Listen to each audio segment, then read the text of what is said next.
Welcome to a new edition of the Famous Interviews with Joe Dimino.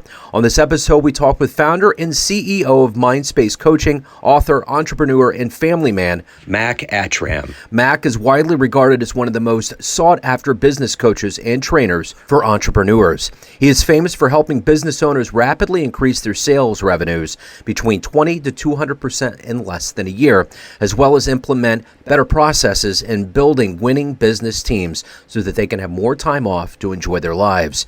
He is the author of 4 best-selling books and has had many years of challenges and failures in business before discovering what really works. Enjoy this interview.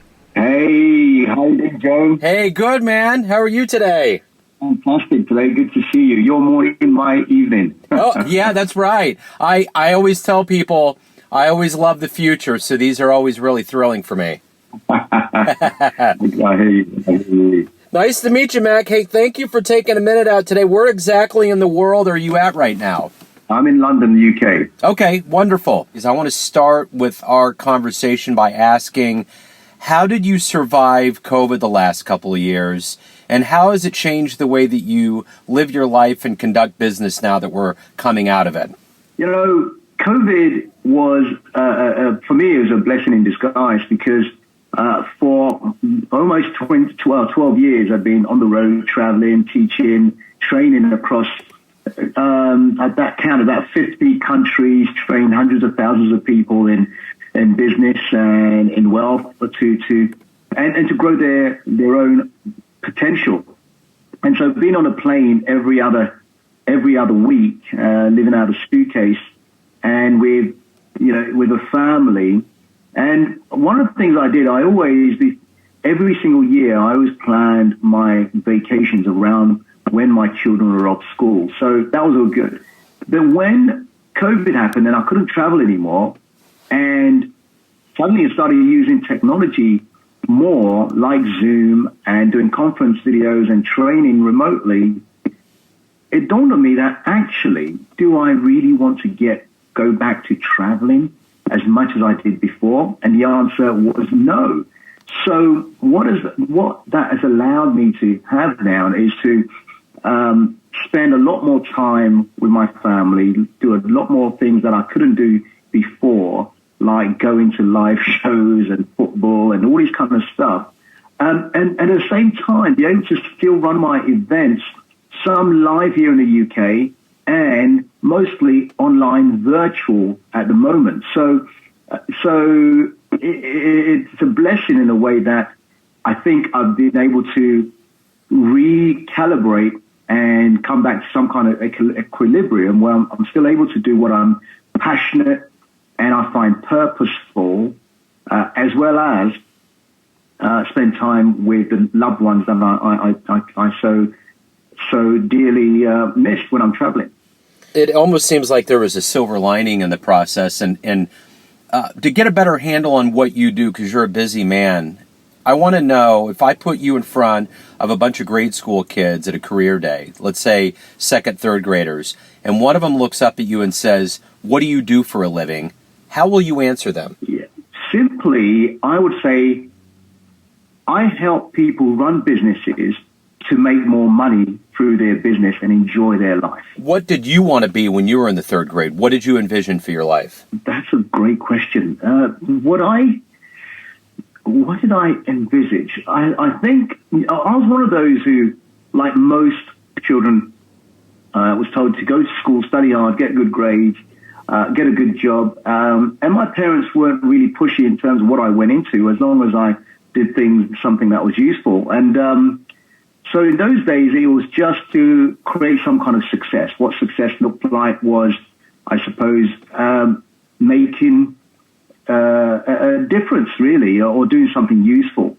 And so I didn't have, I maybe in the back of my head, I thought I would run a business, but the normal channel was to find a job. And I worked for 3 corporate companies before I finally set up my business 22 years ago. So what I wanted to be wasn't clear, but I knew it was create some kind of success with my life. And you've been successful. You're highly driven. So take me back to your childhood, and how did these seeds get in you? What were some seminal moments What was your childhood like to give you these kinds of motivations to be who you are today? Oh, my childhood. I was a very quiet child. I mean, you wouldn't believe it when you see me standing and speaking and training in front of thousands of people. When I was a quiet child, I would observe, I'd watch, and I suppose I'd watch human behavior, and I was an observer of people. And later on in life, where that would come useful is when I'm training and coaching people. Sometimes the unsaid I can kind of pick up from an empathy point of view. What is it they're not saying rather than what it is they are saying when I'm working with people or even in large audiences. So I think that's a skill, or that's an innate skill that maybe it's just been there, I've developed or just tapped into. The other thing is watching my parents. My parents were very hardworking, very, very hardworking. So when I started in corporate, I worked very, very hard. And when I started my business, I worked very, extremely hard because that's what I thought you had to do. But later on, I realized that you could set up a business, you could manage it in a certain way to live the lifestyle that you really, really want to live. That is purposeful and full of passion. And so in the early days of my first business, I worked very hard. I almost got burned out. My business started struggling. Business partners cheated on the business. And I came to a realization that I needed help. So I sought some coaches, some training, and some mentors, and allowed me to fix my business and later on sell that business. But when I sold that business, what I realized, I remember sitting down and writing down what I suppose at that time was my next pursuit. And I wrote down my mission because of the suffering I'd gone through that first business, my mission became clear to me, which was for the rest of my life to inspire, educate, and empower people to live a life of joy, courage, passion, and purpose. So I've lived from that point of view since 2005. So the last 17 years, I've lived that mission. So that's a roundabout way of answering your question, I suppose. I don't know if I hit it. You certainly did, and you had mentioned mentors and influences in your life, but if you could boil everything down to maybe one person, who has been a hero for you? Ooh, that is a great question. Who's been a hero for me? I think the would have been a chap called Blair Singer. Now, Blair Singer is the author of the book Sales Dogs, 3 other books, great books. That in a time when I was suffering and things weren't going right for me, he teaches sales, leadership, teaches communication. But the greatest thing I learned from him was how to be a leader. And by that, I mean how to be able to lead yourself, how to live, how to be of good character, and he talks about code of honor and the code, and he talks about all these things which I'd never heard of before.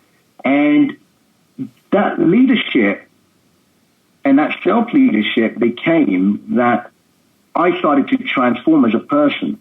And by that transformation came who I surrounded myself with, the environments I found myself with, the things that I would tolerate and no longer tolerate, the boundaries that I set. I learned all that from him. And the strange, not strange, but what happened was my marriage to my wife changed. It became stronger. So we've been married for 22 years, whereas the early days, it felt like we were going to split because there was so many arguments. But what I learned was a lot of the issues I was having was from myself generated, consciously or unconsciously.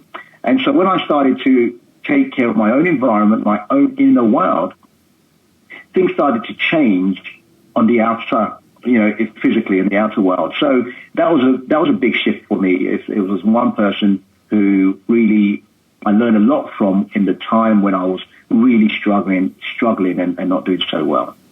So if you could meet one person alive on the planet right now, who would that be? Who would you like to talk to? Ooh, who would I like to talk to right now on the planet? Richard Branson is always pops up into my mind because of just the way he is and the authenticity that he has around his business and the ability to run hundreds of businesses and projects, not him running, but owning and having ownership of. And having a conversation with him would be, I'd love to have a conversation with him, physical. So as somebody that, is an expert on business and helping people get to where they need to go, you see things that a lot of people don't. And if you could boil down what's a common mistake business owners and leaders and entrepreneurs make that's easily fixable? I mean, it's not easy, but it's something they can fix. What is the one thing that you see over and over again that's treatable and fixable to help someone get to that next step? Yeah, and I think you said it. It's not just one thing, but we teach a system called the business wealth system that takes companies from struggling to doubling their business or growing rapidly in less than a year. So there's a number of things, but if I could bring it down to one core thing, it's the attitude or the mindset of that person. If the attitude or the mindset of that person is right, they will start to overcome any obstacle. And this is one thing I learned, that although years ago when I was struggling, my mindset was strong in terms I wanted to create success. So if someone wants to build their business to the next level, it still takes that strong mindset and attitude and a lot of resilience as well and persistence. If someone wants to start a new business and haven't started yet, maybe they're working for for a company and they want to start their business, again, the same thing. How you think about the matter, how you approach that, the habits that you have will suggest the results that you ultimately get. So if it was one thing, it would be attitude of the person. So when your alarm clock goes off in the morning, you wake up, you have motivation, you have this agenda. So this is kind of a two-part question. What motivates you through your day? And at the end of the day, when you look back, how do you quantify a successful day for you? Excellent question. Thank you. When I wake up, every day when I wake up, it's with, and whatever I get into is with the premise is, am I living my mission? Am I living a purposeful life? What difference am I making? So everything I do is from there. So when Jim says, hey, let's jump onto the podcast, does that make any difference to the mission that I'm supposed to be living, which is to inspire, educate, and empower people to live a life of joy, courage, passion, and purpose? Yeah, it does. Okay, let me get onto this. Let's do this. And so everything I do is in regards to that. Does it make any difference? Does it make an impact to humanity, to other people? Does it allow them to have a better life? Does it allow them to move on with their life? And if I can inspire, educate in any way or empower them in any way, then that has meaning to me. So when I wake up, that's the key thing for me every single day, regardless of what challenge, what adversity, what problems are going on. That drives me. That motivates me. So let's say you have a dream tonight. You run into the 20-year-old version of yourself, and you could give that young version of you a piece of advice based on the wisdom that you've gained in your life, the roads you've been down that have led to who you are now. What would you tell your young version? Wow, some great questions here. My 20-year-old self, so I'm just finishing, so just about to graduate. So I would say not to have spent so much time in working for someone else. I would have started my business sooner, made some mistakes sooner, and just take bigger risks, take more risks, and know that the future will be fine because I'll learn from those risks, I'll learn from those mistakes, and move forward. Because that's exactly what I'll do. Learn from other people, get a coach or a mentor that can support you in where you're trying to go. Don't try and figure it out on your own. Seek help where you need it, and take more risks, more calculated risks. Absolutely. So everyone out there has a perception or an idea of who they think you are. Your family, your friends, your clients, your readers. but ultimately you're in control of your life. What's your perception of you? Who do you think you are? Great question. I think I am a kind, considerate, loving human being. I'm ambitious, I'm disciplined, and more importantly, I want people to win. And that keeps showing up day by day. You know, I want my wife to win. I want my kids to win. I want my clients to win. People who associate with me know that I come from a different angle often, and because I want them to succeed through whatever they're going through. So I'm an optimist. I am positive. Regardless of what's going on, I think everything will work out the way it's supposed to. That's who I am. So, Mac, if anybody out there wants to read your books, they want to hire you, learn more about you and what you do, where is the best place for them to go on the web?